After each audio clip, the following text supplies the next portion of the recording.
À partir de demain, le Maroc entame la phase 2 de son déconfinement. Plusieurs secteurs d'activité pourront redémarrer. Une reprise qui ne concernera pas le secteur de la culture. Nous allons donc attendre quelques jours avant de pouvoir retourner au cinéma ou assister à des concerts. Mais la culture continue de briller.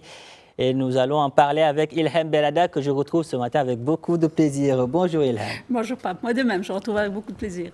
Alors, le monde célébrait Ilham la fête de la musique et au Maroc, l'heure était au débat avec une conférence sur le net qui a vu la participation de nombreux acteurs du monde culturel maghrébin. C'était le week-end dernier, bien évidemment, puisque c'était le 21 juin. Et donc, le thème, c'était la musique, la musique en résilience entre live et le digital. Donc, c'était le thème de cette conférence. Mais j'aimerais juste vous donner quelques chiffres. C'est pas pour vous donner le tournis, mais c'est vraiment très important. Parce qu'il faut savoir que, quand même, l'industrie culturelle, c'est plus de 4 300 milliards de dollars dans le monde. C'est un peu plus de 6% de l'économie mondiale. Et il faut dire que tout cela était à l'arrêt, puisque 80% des sites culturels dans le monde étaient à l'arrêt. Et le Maroc, bien évidemment, n'y a pas échappé, mais ça n'a pas empêché, bien sûr, des acteurs culturels de travailler sur le net. Et c'était le cas, comme je le disais, de ce week-end. Donc, les acteurs culturels dynamiques étaient donc en débat pour réfléchir et, bien évidemment, trouver des réponses pour le futur. Et justement, pour nous en parler, nous joignons par Skype à Rabat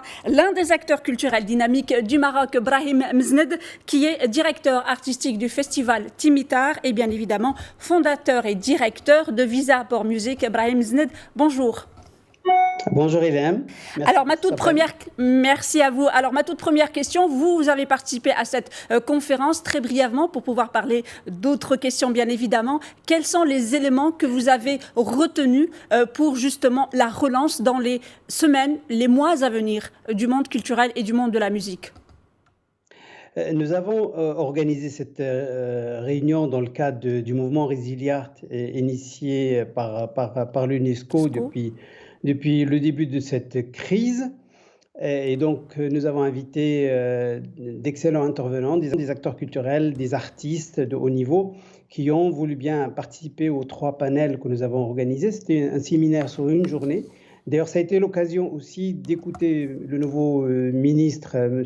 Atmel Ferdaous, qui a annoncé les mesures post-crise, parce qu'il y avait une forte attente à la fois de la part des acteurs culturels et des artistes. C'est quand même le secteur qui a été le premier,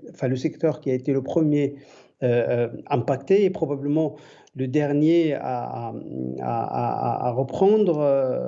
Et donc, ça a été l'occasion d'évoquer à la fois les problèmes liés à cette crise, mais aussi les solutions proposées à la fois par les artistes et par les experts présents à cette conférence. Donc, ça a été une conférence très riche, un débat suivi d'ailleurs pas uniquement au Maroc, mais aussi un peu partout. Oui, plus de 20 000 personnes ont suivi cette conférence. Elle a été suivie aussi également de près du bureau de l'UNESCO à la fois au Maghreb, ici à Rabat, mais également à Paris. Et d'ailleurs, le patron de la Convention 2005 a bien voulu accepter de clôturer cette journée, vu la dimension qu'elle a prise. D'ailleurs, on organise une deuxième conférence au titre de Visa for Music. On l'organise samedi prochain à l'occasion de la journée internationale des micro, petites et moyennes entreprises. Et on va évoquer la thématique d'investir dans la culture. Cette conférence, elle aura une dimension panafricaine, puisqu'on aura des intervenants à la fois de Kenya, d'Éthiopie, d'Afrique du Sud, du Congo, du Sénégal, du Mali, de Cap-Vert. Donc, chacun de nos collègues, ce sont tous des entrepreneurs dans le secteur de la culture, et donc et principalement dans le secteur de la musique. Et ça sera une occasion d'échanger entre les collègues, à la fois sur les problématiques et les propositions de solutions pour remonter surmonter cette crise. Alors, Brahim Mzned, c'est incontournable. Le numérique, la toile, le net est aujourd'hui une solution incontournable. On le voit, vous le dites là maintenant, vous allez organiser des conférences, les intervenants interviennent donc de plusieurs pays dans le monde. Il y a eu des concerts live, des concerts gratuits. Est-ce qu'aujourd'hui, vous allez devoir revoir votre manière de faire, de travailler avec les musiciens, les acteurs culturels à l'ère justement du post-Covid, mais à l'heure du numérique qui était déjà présent dans la musique, mais là ça prend une expansion vraiment très très importante. Effectivement, le digital, le numérique de manière générale, pendant cette crise a été un outil extraordinaire pour maintenir le lien entre les artistes et leur public. Et donc, ça a permis aussi d'atténuer la douleur de cette crise. Donc, il ne faut pas oublier que le produit culturel était quasiment le deuxième produit après le produit alimentaire à être consommé pendant cette crise. Oui. Cela dit, malheureusement, ça ne rapporte pas beaucoup aux artistes, notamment chez nous ici sur le continent africain. Et donc, je pense que les artistes ont fait ce choix-là avec beaucoup de générosité. C'est quelque chose d'absolument extraordinaire et de maintenir ce lien et de diffuser leur création pendant cette crise. Cela dit, malheureusement, comme ça ne rapporte pas beaucoup à nos artistes. Et deuxième chose, il y a une soif aussi chez le public de les retrouver probablement j'espère, après cette crise sur les lieux naturels du live, parce que le digital ne remplacera jamais le live. Une pièce de théâtre, ça se voit sur un plancher, un concert, ça se voit en live, etc. C'est vrai que les outils digital sont essentiels, mais ils ne remplaceront jamais la dimension et la chaleur d'un vrai live.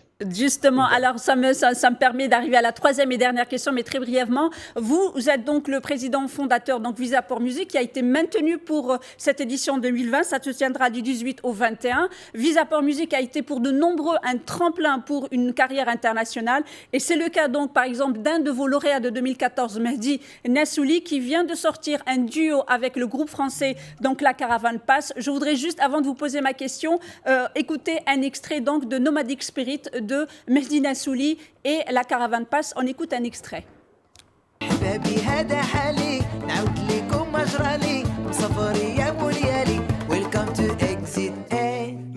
Alors, ma question, Brahim Mzned, donc vous maintenez donc cette édition 2020. Comment vous l'envisagez ?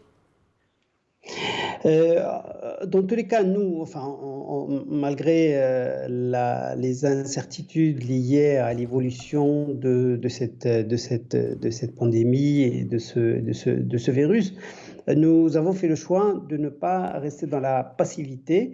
Il nous tient à cœur beaucoup, pas uniquement nous, mais également les artistes, nos partenaires qui nous sollicitent tous les jours. D'ailleurs, le nombre reçu de candidatures, autour de 800 dossiers, prouve un intérêt pour cette plateforme et pour ce rendez-vous qui probablement sera, et je l'espère, un des rares derniers à être maintenu cette année de 2020, vu que quasiment la totalité des festivals, malheureusement, n'ont pas eu lieu, vu que la majorité ont lieu principalement l'été. Donc on tient absolument à ce que cet événement Visa pour Musique qui a lieu à Rabat, il se tienne au mois de novembre, bien évidemment en fonction de l'évolution de cette crise. Tout à fait, M. Mzned. Merci beaucoup d'avoir répondu à nos questions. Je rappelle, M. Brahim Mzned, que vous êtes directeur artistique du festival Timitar et fondateur-directeur de Visa pour Musique. Merci beaucoup d'avoir répondu à nos questions. Voilà, Pape. Merci, Ilham. On se retrouve demain. Inch'Allah.